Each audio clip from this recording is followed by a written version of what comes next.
Why healthy bones are about so much more than milk.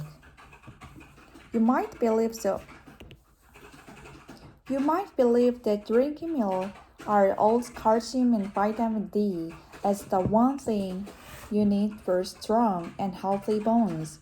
And it's really nice message that sort of love milk over the years. But it's just not scientifically accurate.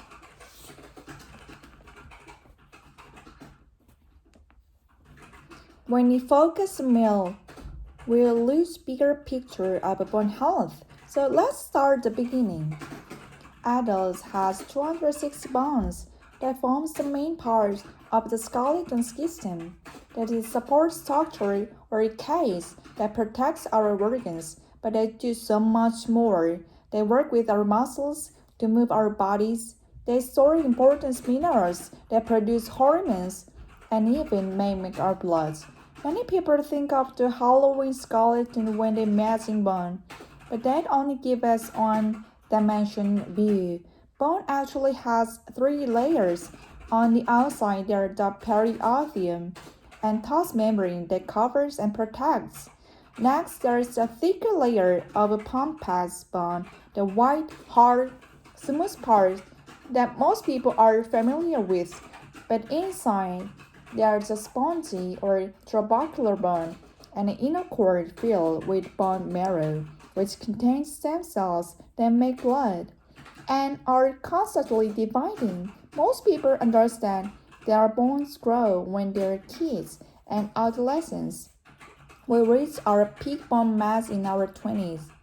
What many people don't know is even after you stop growing, we are constantly removing old bone and replacing it with new.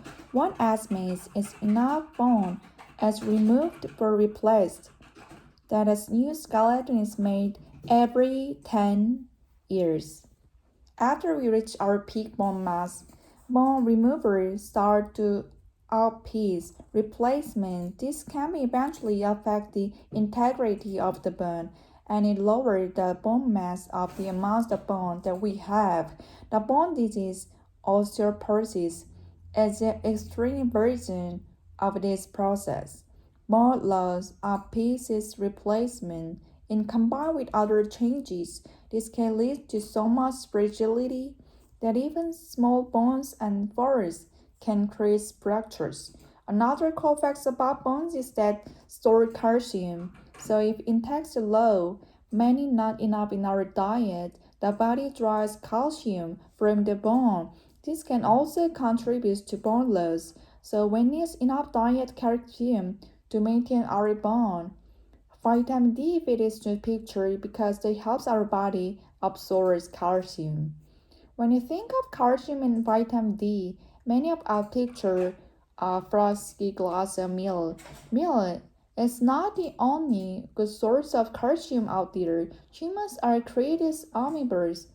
We think calcium from a lot of other sources, yogurt cheese for example, but also look for leafy greens like spinach and kale, cruciferous vegetables like broccoli and cabbage, and proteins like tofu, nuts, beans, eggs, and fish.